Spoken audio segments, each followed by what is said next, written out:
छत्रपति शिवाजी महाराज की वायकर साहब आगे बढ़ो, हम तुम्हारे साथ हैं। शिवसेनेचा वाघ आला, नावासाठीची एक फार मोठी निवडणूक आणि मोठी केलेली आहे माझ्या मित्रांनो. आणि म्हणूनच मी असं सांगतो की आज स्वागत करायचे आपले भावी खासदार सन्माननीय रवींद्र आमदार राजन सिंहजी, विद्याताई ठाकूर, जयप्रकाश ठाकूर, आचार्य पवन त्रिपाठी, रघुनाथ कुलकर्णी जी, जिल्ह्याचे अध्यक्ष संतोष मेडेकरजी, आरपीआयचे विवेक पवारजी, कासारजी, महाराष्ट्र नवनिर्माण सेनेच्या नेत्या शालिनीताई ठाकरे, योगेश परुळेकरजी, मनसेचे लोकसभेचे समन्वयक, मंचावरती उपस्थित सर्वच, मूर्ती पटेल, विठ्ठल मंदिरी, कमलेश नायक, आपले अजय विचारेजी, राष्ट्रवादी काँग्रेसचे जिल्हाध्यक्ष, राष्ट्रवादी काँग्रेसचे मदने साहेब,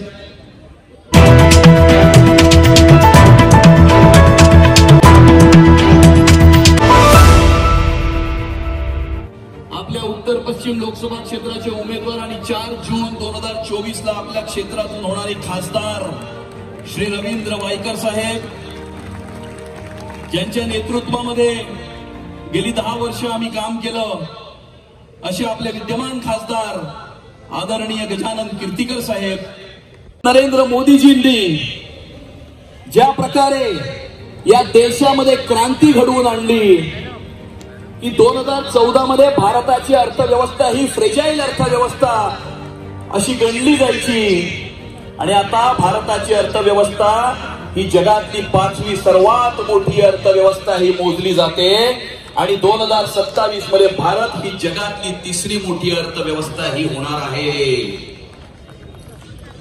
स्वातंत्र्याच्या नंतर प्रधानमंत्री नरेंद्र मोदीजी एकमेव प्रधानमंत्री होते ज्यांनी लाल किल्ल्यावरनं स्वच्छ भारतचा संदेश दिला आणि फक्त संदेशच नाही दिला परंतु स्वतः हातामध्ये झाडू घेऊन या संपूर्ण देशाला स्वच्छ भारत करण्याचा ज्या प्रकारे त्यांनी संकल्प दिला. आज आपण कोणत्या शाळेमध्ये जरी गेलो आणि मुलांना सांगितलं की तुम्हाला ज्या थीम वरती पाहिजे त्या थीम वरती चित्र काढा तर प्रत्येक मुलगा किंवा मुलगी हा स्वच्छ भारतच्या थीमनेच त्या ठिकाणी चित्र काढतो. अबकी बार आणि ते 400 पार ज्या वेळेला होईल त्यावेळेला उत्तर पश्चिम या लोकसभा मतदारसंघातून आपले रवींद्र वायकर साहेब त्या संसदेमध्ये नरेंद्र मोदीजींच्या नावाचा हात वर करण्यासाठी आपल्याला पाठवायचे आहे. माझा मुलगा अमोल कीर्तिकर उभाठामधून निवडणूक लढतो आणि मी ह्या शिवसेनेतून एकनाथ शिंदे यांच्या नेतृत्वाखाली इथे प्रवेश केल्यानंतर 1.5 वर्ष झाल्यानंतर ही पहिली निवडणूक जी माझ्यासाठी धर्मसंकट जरी असलं तरी मी अनेक वेळेला सांगितलं, आज तुम्ही कार्यकर्ते आहात, तुमच्या समोर सुद्धा माझं अंतर्मन मी स्पष्ट करतो की मी या धर्मसंकटावरती राजधर्म आणि युती धर्म पाळून आपल्या रवींद्र वायकर साठी काम करण्यासाठी सज्ज झाले. राम मंदिर उभं करण्याचं काम नरेंद्र मोदी साहेबांच्या नेतृत्वाखाली त्या ठिकाणी झालं हे भारतवर्ष कदापि विसरू शकणार नाही. एवढं मोठं काम आहे. मी तर म्हणतो आणि आपणही सगळ्यांनी म्हणावं की मोगली आक्रमणामुळे झालेला हिंदूंवरचा फार मोठा हल्ला, सनातन धर्मावरती झालेले हल्ले, त्याला सुधारण्याचं काम एवढ्या ताकदीने नरेंद्र मोदी साहेब करतायत. आपण काशीला गेला असाल, काशीचा कॉरिडॉर बघा. उज्जैनला गेला असाल, उज्जैनचा कॉरिडॉर बघा. हे असे सगळे कॉरिडॉर झाले पाहिजेत. चीनच्या जवळ आपल्या जे रस्ते आहेत तिथे विमानाची पट्टी केली पाहिजे, तिथे रस्ते बनवले पाहिजेत. हा सगळा ध्यास घेऊन सनातन धर्मासाठी काम करणारे नरेंद्र मोदी जे आहेत ते पुढील 5 वर्ष काय, पुढील 10-15 वर्ष सुद्धा ह्या देशावरती त्यांनी राज्य केलं पाहिजे, अशा तऱ्हेचं मत भारतामध्ये असंख्य लोकांचं आहे. भाऊ, तुम्ही आता सांगितलं की 10 वर्ष या लोकसभेची धुरा आपण सांभाळली. पुढची धुरा महायुतीच्या सर्व नेत्यांनी माझ्यावर सोपवली आहे.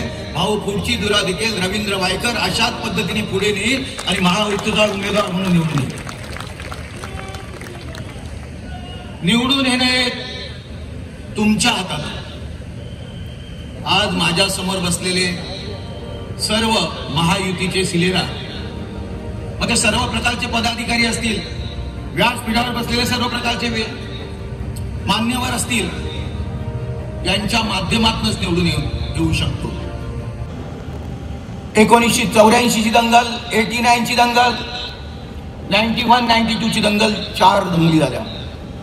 या जोगेश्वरीमध्ये दंगलग्रस्त जोगेश्वरीमध्ये होते, कोणी यायला मागत नव्हते. मुंबई मधला तडीपार व्यक्ती हा अंधेरी पासून ते बोरवलीपर्यंत असं राहायला गेला होता. आणि याच्यामध्ये जोगेश्वरीमध्ये दंगलग्रस्त असल्या कारणाने रेल्वेच्या गाड्या देखील आल्या तर त्यांच्या खिडक्या देखील बंद व्हायच्या. स्टेशन आल्यानंतर त्यांचे दरवाजे लागले जायचे, एवढी भीतीग्रस्त जोगेश्वरी होती. 4 वेळेला शिवसेनेचा उमेदवार त्या ठिकाणी पराभूत झाला होता नगरसेवकाला. देवीदास साळसिंगर माझे मित्र होते. आणि मग 5व्या वेळेला ज्या वेळेला त्या ठिकाणी निवड करायची होती, कारण 1974 पासून मी शिवसेनेचं कार्य करतो. ज्या वेळेला पहिली दंगल झाली त्यावेळेला मला दगड लागला होता इथं. आणि त्यावेळेला दगड लागलेला असताना मला बोलवलं गेलं शिवसेना प्रमुखांकडे. माझी ओळख करण्यात आली आणि 1974 पासून तर आजपर्यंत शिवसेनेचा एक नगर शाखा प्रमुख किंवा नगरसेवक नाही तर कार्यकर्ता म्हणून मी काम करत आलो. मला शिवसेना प्रमुख ओळखत होते, बोलवलं मला की वायकर तुला जरी तिकीट दिले तर निवडून आणशील काय. म्हटलं साहेब प्रयत्न करतो, कारण 4 वेळेला पराभूत झालेल्या ठिकाणी आपल्याला माझी आता निवड करायची आहे आणि त्या निवडून जिंकून यायचं आहे. आणि तुम्हाला सांगायला आनंद वाटेल की ज्या वेळेला इलेक्शनचा संध्याकाळी निकाल लागला त्यावेळेला ठप्पा मारायची पद्धत होती. धनुष्यबाण हा विजयी झाला होता. जो पराभूत आम्ही 100, 150, 300, 350, 500 मताने पराभूत होतो, त्या ठिकाणी रवींद्र वायकर 10,128 मतांनी मुंबईमध्ये हायेस्ट मतांनी निवडून आला. त्यावेळेला माझ्या इथे मुस्लिम एरिया होता माझ्याकडे, Bandra plot, Colaba plot, Andheri plot, ज्या ठिकाणच्या वरच्या बाजूला खालच्या बाजूला मला हिंदू वस्ती, वरच्या बाजूला मुस्लिम वस्ती. आणि त्यावेळेला मी पाहिलं की दगड मारून किंवा आणखी काही करून होणार नाही, काम होणार नाही, ही दंगल शमणार नाही, शांतता नांदणार नाही. सर्वसामान्य लोकांना शांतता पाहिजे असते. आणि मी त्यांच्या दगडाला कामाच्या रूपाने उत्तर दिलं, आणि त्याच्यानंतर 92च्या नंतर 4 वेळा म्हणजे 10,128, 13,000, 15,000 आणि 18,000 असं 4 वेळा मी निवडून आलं. आणि मुस्लिम बांधव त्या ठिकाणी 50-60 वोट द्यायचे. 92च्या पूर्वी त्या रवींद्र वायकरच्या धनुष्य बाणाला 10,000 मधला 7,000 वोट मुस्लिम बांधवांची देखील पडायला लागली. अशा पद्धतीने मी जोगेश्वरीचं परिवर्तन केलं. विधानसभेमध्ये देखील मला बोलवून तिकीट देण्यात आलं, वायकर तुम्हाला आता ही विधानसभा लढवायची आहे.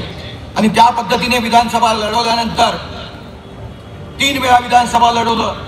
त्या लढण्यामध्ये पहिल्याने काँग्रेसचे उमेदवार आले, 15,000 जिंकलो.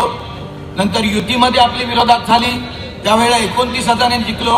आणि 3ऱ्या वेळेला युती आम्ही एकत्र लढलो, त्यावेळेला 90,642 म्हणजे एकूण 60,000 मतांनी मी आघाडीवरती आलो. ज्या वेळेला स्टँडिंग कमिटी मला दिली, त्या स्टँडिंग कमिटीमध्ये पाहिलं मी की मुंबई शहराला त्यावेळेला 2,900 दशलक्ष लिटर पाणी येत होतं.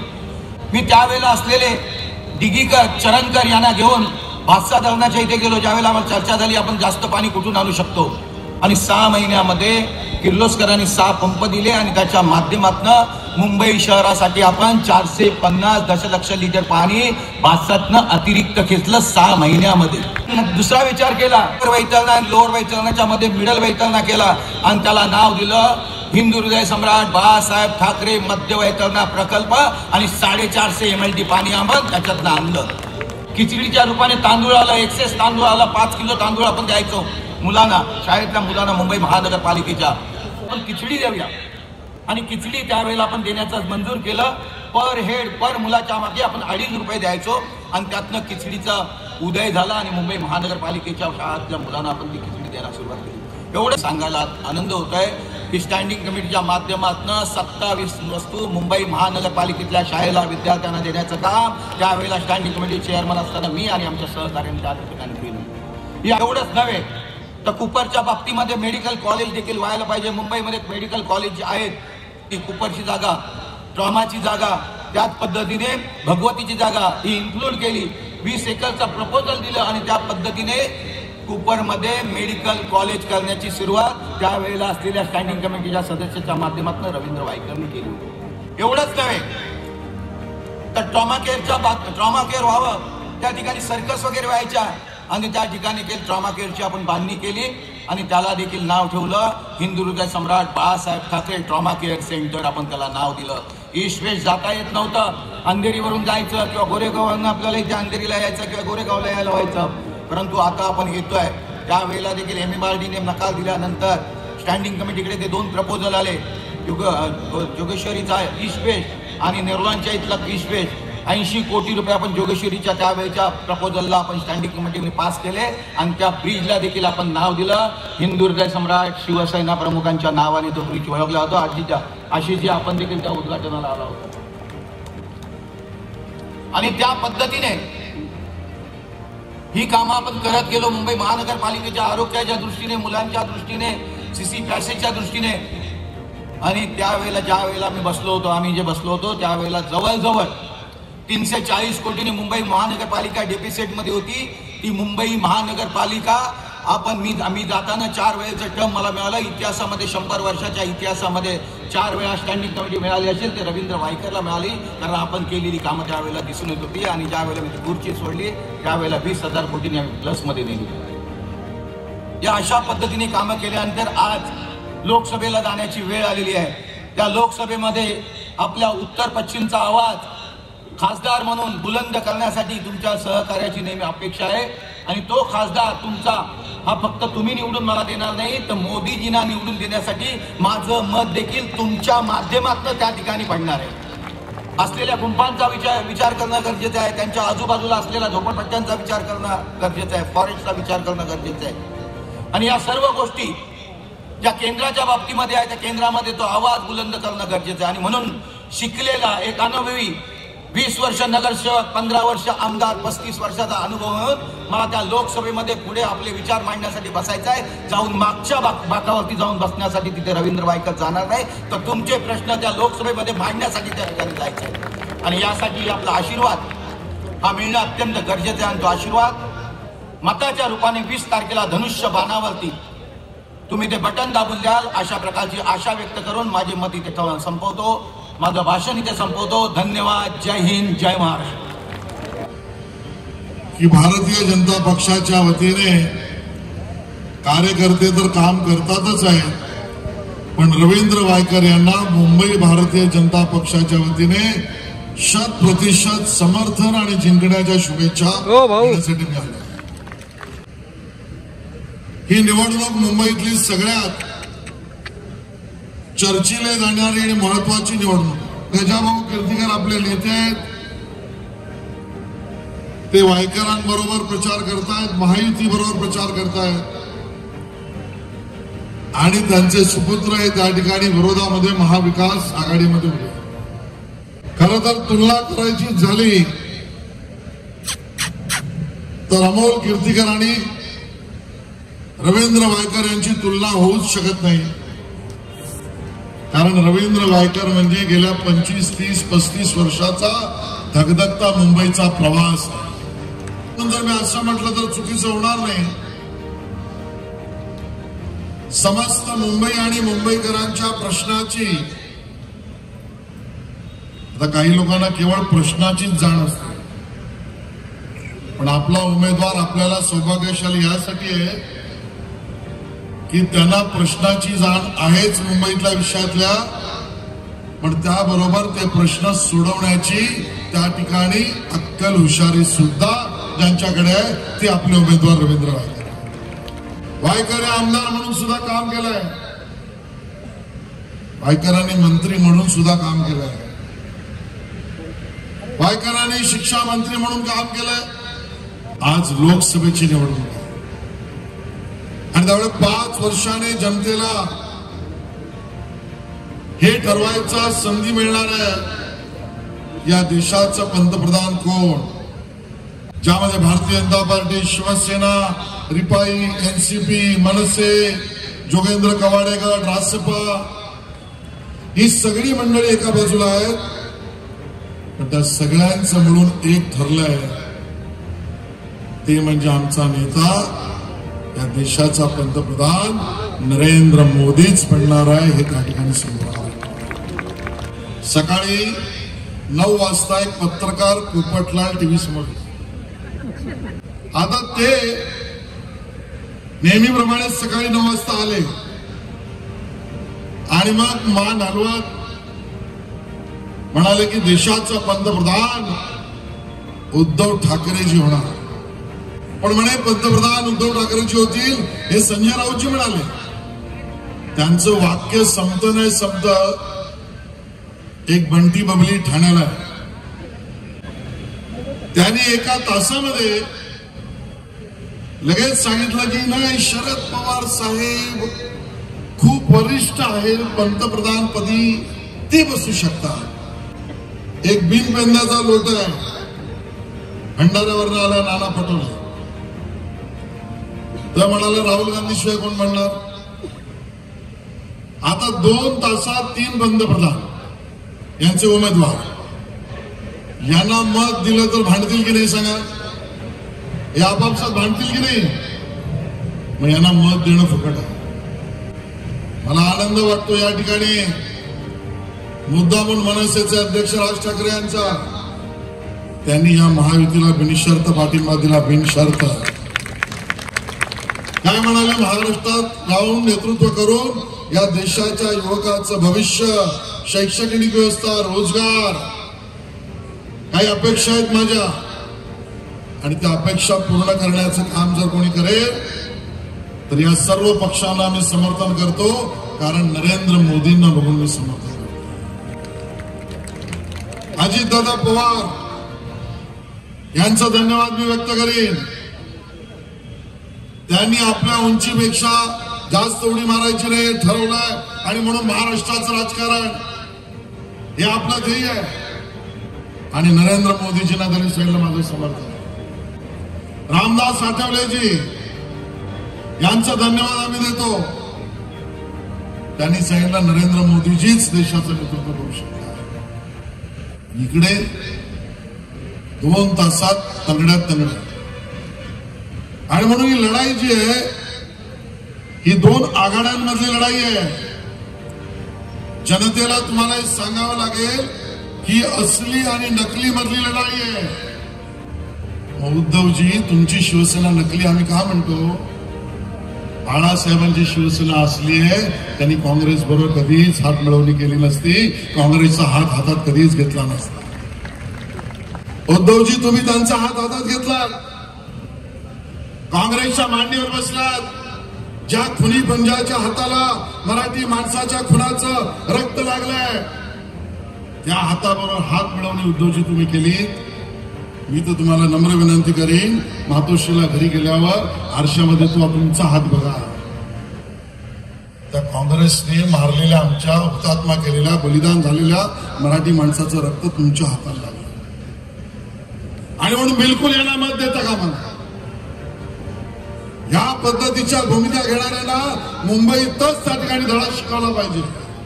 ही निवडणूक असली आणि नकलीच्या विरोधातली आहे.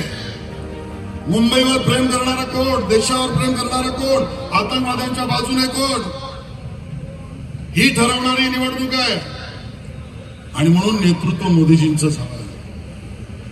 आता ते सरकार नाही, मोदी का सरकार म्हणतं हम घुसेंगे भी और मारेंगे भी. अरे उद्धवजी तुम्ही युती कोणाशी केली, तुमची विचारधारा काय, भूमिका काय, राम वर्गणीला विरोधी तुमची भूमिका. राम काल्पनिक होता हे काँग्रेसने म्हटलं, त्यांच्याबरोबर तुमची मैत्री. राम सेतू अस्तित्वातच नाही हे म्हणणाऱ्या कोर्टासमोर प्रतिज्ञापत्र देणाऱ्या काँग्रेस बरोबर तुमची प्रचाराची भूमिका. अहो, तुमची भूमिका काय? कुठे बाळासाहेबांचे विचार, कुठे या मंचावर बसलेल्या लोकांचे विचार? आणि उद्धवजी, आज म्हणावं असं वाटतं, कोण होता तू काय झाला. आणि म्हणून विचाराची लढाई होय. वायकर विरुद्ध कीर्तिकर असेल, म्हणजे अमोल कीर्तिकर विरुद्ध रवींद्र वायकर, पण माझ्या तुमच्यासाठी लढाई भारत विकसित करणारी भारताची लढाई आहे. जगामध्ये भारताचं नाव उंचवण्यासाठीची आहे. मोदींना प्रधानमंत्री बनवून भारत सुरक्षित करण्यासाठीची आहे. मोदींना प्रधानमंत्री करून आतंकवाद खतम करण्यासाठीची आहे. तुमची माझी लढाई आणि तुमचं मत भारताला आर्थिक महासत्ता करण्यासाठी आहे. तुमची माझी लढाई या मुंबईला विकसित मुंबई करण्यासाठी आहे. या महाराष्ट्राला विकसित महाराष्ट्र करण्यासाठी आहे. आणि म्हणून मी तुम्हाला एवढंच सांगेन, या निवडणुकीत हा विचार घेऊन तुम्ही लोकांसमोर जा. आणि 4 जूनला 4 वाजता आजच तुम्हाला मी निमंत्रण देतो. टीव्हीला जेव्हा 4 वाजता शेवटची बातमी येईल त्यावेळेला महायुतीचे रवींद्र वायकर 4 जूनला 4 वाजता 4 लाखापेक्षा जास्त मताधिक्याने निवडून येतील.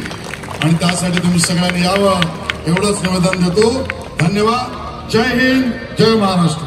उत्तर पश्चिम लोकसभा मतदार संघ के उम्मीदवार महायुति के रविंद्र वायकर जी का आज यहाँ पर प्रचार का जो शुभारंभ वो मुंबई भारतीय जनता पार्टी के अध्यक्ष आशीष शेलार जी और गजानन कीर्तिकर साहब जो यहाँ के विद्यमान खासदार है उनके उपस्थिति में हुआ है.